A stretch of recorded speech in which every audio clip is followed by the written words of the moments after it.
Hello friends, आप सबका welcome है यूट्यूब चैनल यूपीएससी गुरु में। आज हम देखेंगे एनसीईआरटी एशियंट हिस्ट्री जो चल रहा है हमारा अभी हिस्ट्री का क्लास 7th का सेकंड चैप्टर के नोट्स देखेंगे। हमने फर्स्ट चैप्टर कर लिया है। जिन बच्चों ने नहीं देखा है तो प्लीज़ मेरे और भी वीडियो देखें। वहाँ पे आप लोगों को class 6th 8th 9th 10th तक के जो है आप लोगों को हिस्ट्री के एनसीईआरटी के नोट्स मिल जाएंगे। 7th क्लास अभी चल रही है, बाकी मैंने 8th 9th 10th कराया हुआ है। और आप लोगों को इसी तरह से आप लोगों को पॉलिटी और ज्योग्राफी के भी एनसीईआरटी के नोट्स 6 से लेकर 10 तक के मिल जाएंगे, तो आप प्लीज़ ज़रूर देखिएगा। बहुत आसान शब्दों में मैंने इस तरीके से नोट्स रेडी करे हैं आप लोगों के लिए, ताकि आप लोगों को कोई दिक्कत ना हो। मेंस में अलग से आपको नोट्स ना बनाने पड़े, मेंस के नज़रिए से बनाए हैं। और आप लोगों को एक बात मैं और बताना चाहूँगी कि मैंने आप लोगों को एशियंट हिस्ट्री यानी कि राम शरण जी की बुक के नोट्स भी मैंने आप लोगों को कराए हैं उड़ान मैगज़ीन के। अगर आप देखना चाहें तो उसको भी देख सकते हैं। उसमें आपको PYQ भी मिलेंगे कि कहाँ कहाँ पर प्रश्न जो है पूछे गए हैं, कौन से पैराग्राफ से, कौन से टॉपिक से, तो वो भी आप ज़रूर देखिएगा। तो आज हम स्टार्ट करते हैं सेकेंड चैप्टर। एनसीईआरटी बहुत बेस है आप लोगों का यूपीएससी में। फर्स्ट चैप्टर हमने कर लिया था 1000 वर्षों के दौरान हुए परिवर्तन की पड़ताल। तो आज हमारा सेकंड चैप्टर रहेगा। उम्मीद है कि आप लोग बहुत अच्छे से एनसीईआरटी को रिवीजन कर रहे होंगे, क्योंकि यूपीएससी में मेन जो है आप लोगों का एनसीईआरटी क्लियर करना है। जब तक बेसिक चीज़ें क्लियर नहीं होंगी तब तक आप दूसरी चीज़ें जो है स्टैंडर्ड बुक्स की नहीं समझ पाओगे, उसकी लैंग्वेज नहीं समझ पाओगे। तो इसलिए एनसीईआरटी को पहले क्लियर रखिए आप लोग, उसके बाद ही और चीज़ों को देखिए। तो आज हमारा चैप्टर है नए राजा और उनके राज्य।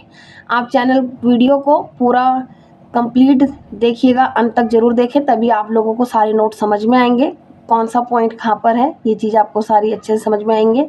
और चैनल को सब्सक्राइब करना ना भूलें, बेल आइकन प्रेस करें ताकि कोई भी आने वाला नया वीडियो हो उसकी नोटिफिकेशन आप तक पहुंच सके। और आप ज़्यादा से ज़्यादा शेयर करिए ताकि उन बच्चों तक पहुंच सके जिनको इसका लाभ हो सके। पॉइंट है यहाँ पर, पहला हेडिंग है नए राजवंशों का उदय। 7वीं शताब्दी के बाद कई राजवंशों का उदय हुआ। उपमहाद्वीप के विभिन्न भागों में बड़े भूस्वामी और योद्धा सरदार अस्तित्व में आ चुके थे।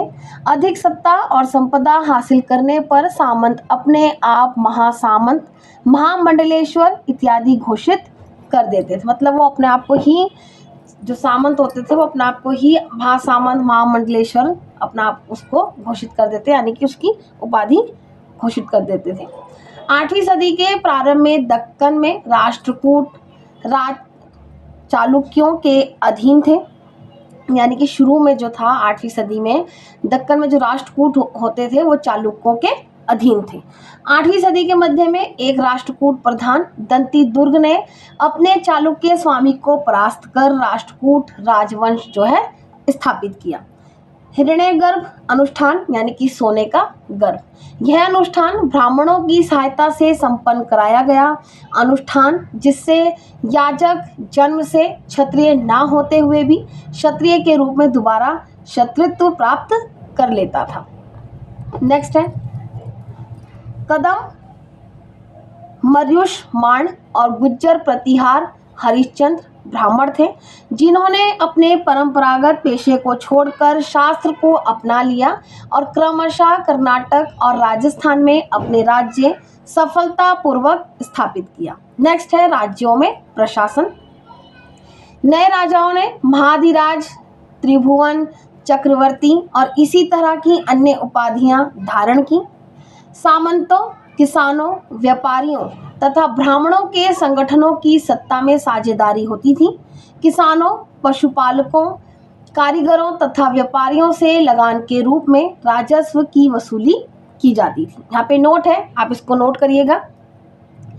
तमिलनाडु के चोल राजवंशों के अभिलेख 400 से ज़्यादा करों की चर्चा करते हैं, जिनमें बेट्टी जबरन कर और कदमाई भूराजस्व का प्रमुख था। नेक्स्ट है प्रशस्तियां और भूमि अनुदान। प्रशस्तियां ब्राह्मणों द्वारा राजाओं की प्रशंसा में रची जाती थी। ग्वालियर से प्रतिहार नरेश नागभट्ट की प्रशस्ति संस्कृत में मिली है। यहाँ पे आप इस पॉइंट को अंडरलाइन करेंगे। राजा प्राय ब्राह्मणों को भूमि अनुदान से पुरस्कृत करते थे। ये ताम्र पत्रों पर अभिलेखित होते थे। 12वीं सदी में यानी कि 12वीं शताब्दी में कल्हड़ द्वारा संस्कृत काव्य राजत रंगड़ी की रचना की गई, जिसमें कश्मीर पर शासन करने वाले राजाओं का इतिहास दर्ज है। नेक्स्ट है धन के लिए युद्ध। राजवंश का आधार क्षेत्र विशेष था। राजा दूसरे क्षेत्रों पर नियंत्रण करने का प्रयास करते थे, जिसमें गंगा घाटी में कन्नौज पर अधिकार संघर्ष प्रमुख था। त्रिपक्षीय संघर्ष कन्नौज पर नियंत्रण हेतु गुज्जर प्रतिहार राष्ट्रकूट और पालों के बीच हुआ था। अफगानिस्तान के गजनी का सुल्तान महमूद ने 997 से 1030 तक मध्य एशिया के भागों, ईरान और उपमहाद्वीप के उत्तर पश्चिम हिस्सों तक शासन किया। उसका निशाना संपन्न मंदिर था। उसने गुजरात के मंदिर पर कई बार आक्रमण किया। सुल्तान महमूद ने महाद्वीप का लेखा जोखा लिखने का काम अल बैरूनी को सौंपा। उसने अरबी में किताब अल हिंद लिखी, इसको नोट करेंगे आप यहाँ पर। गुजरात में आप जानते हैं कि सोमनाथ टेम्पल भी है, जिसने बहुत सारे आक्रमणों को सहा है। तो यहाँ पे उन्हीं की बात की जा रही है कि उसने जो है काफ़ी जो है उसका जो निशाना था वो संपन्न मंदिर था, और उसने गुजरात के कई मंदिरों पर बार बार आक्रमण किया। तो उसने सोमनाथ टेम्पल पर भी आक्रमण किया। उसने अरबी में किताब अल हिंद लिखी, यहाँ पे आप नोट कर रखेंगे इसको। नेक्स्ट है चौहान यानी कि चाहमान वंश। चौहान वंश को चाहमान वंश भी कहते हैं, यहाँ पे आपको कंफ्यूजन नहीं होना है। चाहमान बाद में चौहान के रूप में जाने गए। ये दिल्ली और अजमेर के आसपास के क्षेत्र पर शासन करते थे। उन्होंने पश्चिम और पूर्व की ओर अपने शासन के विस्तार के लिए गुजरात के चालुक्यों और पश्चिमी उत्तर प्रदेश के गढ़वालों से टक्कर लेनी पड़ी। नोट करेंगे यहाँ पर। चाहमानों का सबसे प्रसिद्ध शासक जो था वो था पृथ्वीराज तृतीय। इनका समय था 1168 से 1192, जिसने सुल्तान मोहम्मद गौरी नामक अफगान शासक को 1191 में यानी कि 1191 में हराया। दूसरे ही साल 1192 में उसके हाथों मर गया। नेक्स्ट है चोल राजवंश उरेयूर से तंजावुर तक। ठीक है, इसको नोट करेंगे यहाँ पर। कावेरी डेल्टा में मुतरियर नाम से प्रसिद्ध एक छोटे से मुखिया परिवार की सत्ता थी। ये कांचीपुरम के पल्लव राजाओं के मातहत थे। उरेयार के चोल वंशीय प्राचीन मुखिया परिवार के विजयालय ने 9वीं सदी के मध्य मुटियारों को हराकर इस डेल्टा पर कब्जा किया। उसने वहां तंजावुर शहर और निशुंभ सुदिनी देवी का मंदिर बनवाया। विजयालय के उत्तराधिकारों ने दक्षिण और उत्तर के पांड्यन और पल्लवों को जीता। राजराज प्रथम यानी कि राजराज का पुत्र ने गंगा घाटी, श्रीलंका तथा दक्षिण पूर्वी एशिया के देशों पर हमला किया। वह इन अभियानों के लिए उसने एक जल सेना बनाई। अभियानों यहाँ पे के है, ये मैंने खुद आप हाथ से ही टाइप किए हैं नोट्स, ताकि आप लोगों को कोई दिक्कत ना हो राइटिंग समझने में। तो इस तरीके से आप लोगों को ये अच्छे से समझ में आएंगे। नेक्स्ट है भव्य मंदिर और कांस्य मूर्ति कला यानी कि चोल कालीन के समय की। ठीक है, राजराज और राजेंद्र प्रथम ने तंजावुर, गंगईकोट, चोलपुरम में बड़े अनेक मंदिर बनवाए। मंदिर सिर्फ पूजा आराधना के ही केंद्र नहीं थे, आर्थिक, सामाजिक और सांस्कृतिक जीवन के भी केंद्र थे।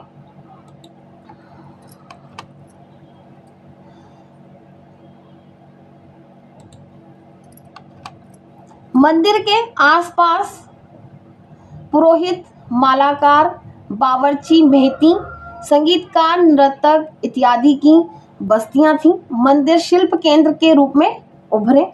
उत्कृष्ट कांस्य प्रतिमाएं चोल काल की विशेषताएं थीं।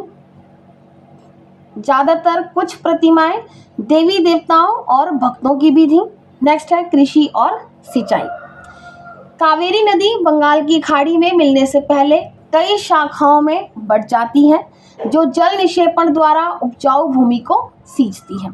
इन शाखाओं पर तटबंध बनाकर नहरों द्वारा सिंचाई की जाती है। कुएं और सरोवर भी सिंचाई के प्रमुख साधन थे। तमिलनाडु के आसपास कृषि काफी विकसित थी।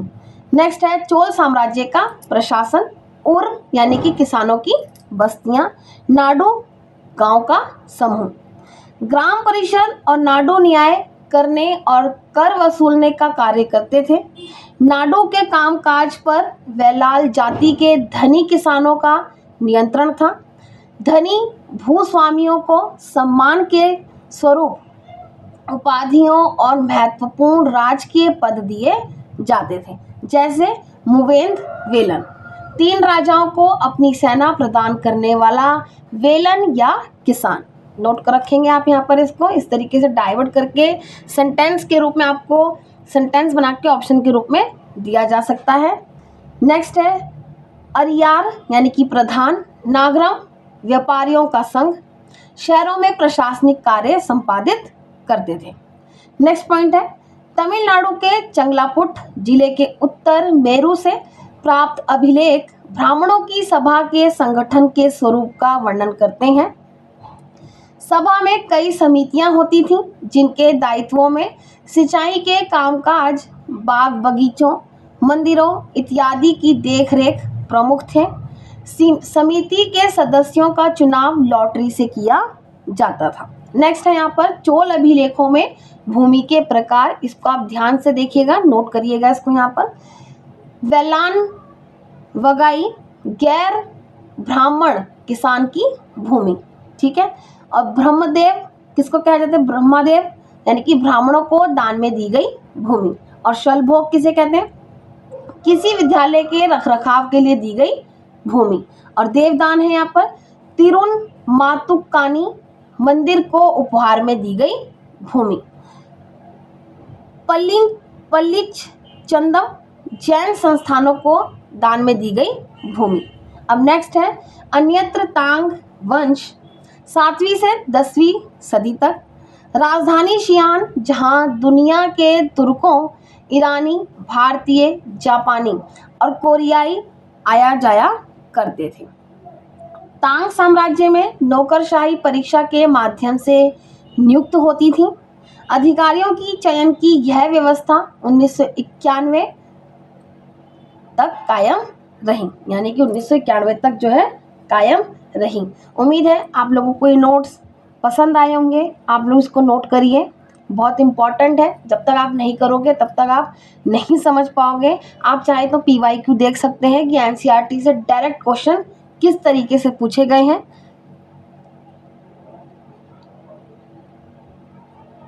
आप ज़्यादा से ज़्यादा टेस्ट सीरीज भी देखिए, मैंने टेस्ट सीरीज भी कराई हुई है। और अभी हमने भारतीय राष्ट्रीय आंदोलन की 3 वीडियो इस तरीके से बनाई है कि वो 3 वीडियो में ही कंप्लीट हो गया है, तो आप उसको अच्छे से देखिए, ज़्यादा नहीं है। भारतीय राष्ट्रीय आंदोलन बहुत इंपॉर्टेंट है, वो सिलेबस में है आप लोगों के। आप लोग उसको देखिए, बहुत इंटरेस्टिंग और रोचक तरीके से वीडियो बनाए गए हैं। उम्मीद है कि आप लोगों को वो वीडियो भी ज़रूर पसंद आएंगे। ज़्यादा से ज़्यादा चैनल को शेयर करिए। तब तक के लिए आप सबको मेरी शुभकामनाएं।